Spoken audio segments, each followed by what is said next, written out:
الرحمن الرحیم وَلْتَكُن مِّنكُمْ أُمَّةٌ يَدْعُونَ إِلَى الْخَيْرِ وَيَأْمُرُونَ بِالْمَعْرُوفِ وَيَنْهَوْنَ عَنِ الْمُنكَرِ وَأُولَٰئِكَ هُمُ الْمُفْلِحُونَ وَلَا تَكُونُوا كَالَّذِينَ تَفَرَّقُوا وَاخْتَلَفُوا مِن بَعْدِ مَا جَاءَهُمُ الْبَيِّنَاتُ وَأُولَٰئِكَ لَهُمْ عَذَابٌ عَظِيمٌ يَوْمَ تَبْيَضُّ وُجُوهٌ وَتَسْوَدُّ وُجُوهٌ وَأَمَّا الَّذِينَ اسْوَدَّتْ وُجُوهُهُمْ أَكَفَرْتُم بَعْدَ إِيمَانِكُمْ فَذُوقُوا الْعَذَابَ بِمَا كُنتُمْ تَكْفُرُونَ صدق اللہ العظیم۔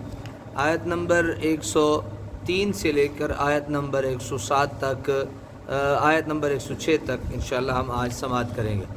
وَلْتَكُن مِّنكُمْ ضرور ہونی چاہیے تم میں سے امتن ایک جماعت یدعون الی الخیر جو بلایا کرے نیکی کی طرف، ویأمرون بالمعروف اور حکم دیا کرے بھلائی کا، وینہون عن المنکر اور روکا کرے برائی سے بدی سے، فاولئک هم المفلحون یہی لوگ کامیاب و کامران ہیں۔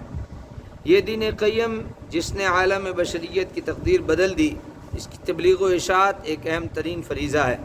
اگر اس ملت میں ایسے افراد نہ ہوں جو اس پیغام رحمت کو دنیا کے گوشے گوشے تک پہنچانے کے لیے اپنے آپ کو وقف کر دیں تو یہ عالمگیر پیغام ہدایت چند ملکوں میں محدود ہو کر رہ جائے گا، اور یہ اس پیغام سے بنا انصافی ہوگی، اور ان قوموں پر بھی ظلم ہوگا جو گھپ اندھیروں میں بھٹک رہی ہیں، جن کی زندگی کی تاریک رات کسی روشن چراغ کے لیے ترس رہی ہے۔ نیز وہ قوم اور ملک جس نے اس دین کو قبول کر لیا ہے، اس کے آئینہ دل پر بھی غفلت کی گرد پڑ سکتی ہے، ان کی گرمی عمل بھی سستی کا شکار ہو سکتی ہے، ارد گرد کے گمراہ کن اثرات سے وہ متاثر ہو سکتے ہیں۔ اگر ایسی ہستیاں نہ ہوں جن کا کام ہی اسلام کے حکیمانہ انداز سے لوگوں کو خواب غفلت سے بیدار کرنا، ان کی گرمی عمل کو باقی رکھنا اور خارجی اور اجنبی تاثرات و تحریکات سے ان کے دل و دماغ کو محفوظ رکھنا ہو، تو بہت سی گمراہیاں خود اس قوم میں راہ پا سکتی ہیں جو اس دین کے علمبردار ہیں۔ یہ دونوں کام یعنی ملت اسلامیہ کو شارع اسلام پر ثابت قدم رکھنا اور غیر مسلم اقوام تک یہ پیغام رشد و ہدایت پہنچانا جتنے اہم اور ضروری ہیں، اتنی مشکل اور پیچیدہ ہیں۔ اس لیے ایک ایسی جماعت تیار کرنا ملت کا اجتماعی فریضہ ہے جس کا علم و عمل، ظاہر و باطن، سیرت و کردار رسول اسلام صلی اللہ علیہ وسلم کا مظہر کامل ہو۔ ان میں علوم اسلامیہ میں مہارت تامہ کے ساتھ ساتھ سیرت کی پاکیزگی، کردار کی پختگی اور ظاہر و باطن کی یکسانیت پیدا کرنا کوئی آسان کام نہیں۔ اس کے لیے جس بڑی سے بڑی مالی قربانی، ایمانی فراست، قلبی بصیرت اور روحانی تربیت کی ضرورت ہے وہ پوری ہونی چاہیے۔ اگر ملت اپنے اس اہم ترین فریضے کو ادا نہ کرے گی تو اللہ تعالیٰ کی جناب میں اپنی اس کوتاہی کے لیے جواب دہ ہوگی۔ تاریخ شاہد ہے جب تک ایسے افراد تیار ہوتے رہے، گلشن اسلام میں فصل بہار رہی، جب تک مدارس اسلامیہ غزالی، رازی، سعدی اور بیضاوی اور خانقاہیں رومی، حجویری، اجمیری، زکریہ، ملتانی، شیخ سرہندی رضی اللہ عنہم وعن مشائخہم وخلفائہم وامثالہم ایسی فخر روزگار ہستیاں تیار کرتی رہیں، کفر کے ظلمت کدے اسلام کے نور سے روشن ہوتے رہے۔ مسلمانوں کو گروہ بندی اور اختلاف سے منع کیا جا رہا ہے۔ اب ان کے سامنے گروہ بندی اور اختلافات کی لعنت میں گرفتار قوموں کی خون چکاں داستانیں اور عبرت ناک کہانیاں بیان کی جا رہی ہیں تاکہ مسلمان اسے سنیں اور نصیحت پکڑیں۔ یہود و نصارہ نے اپنے دین کی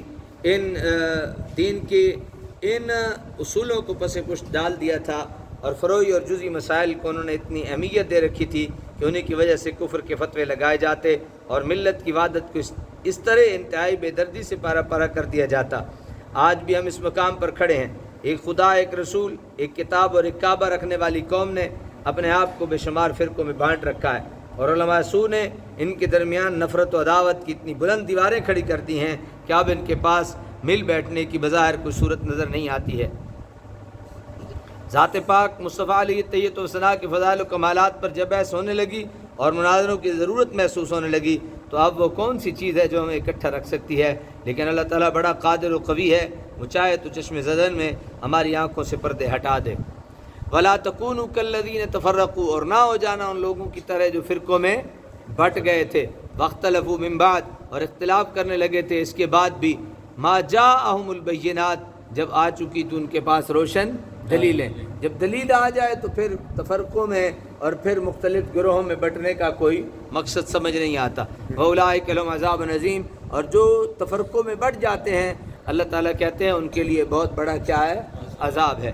یوم تبیض وجوہ وتسود وجوہ، اس دن جب کہ روشن ہوں گے کئی چہرے اور کالے ہوں گے کئی منہ.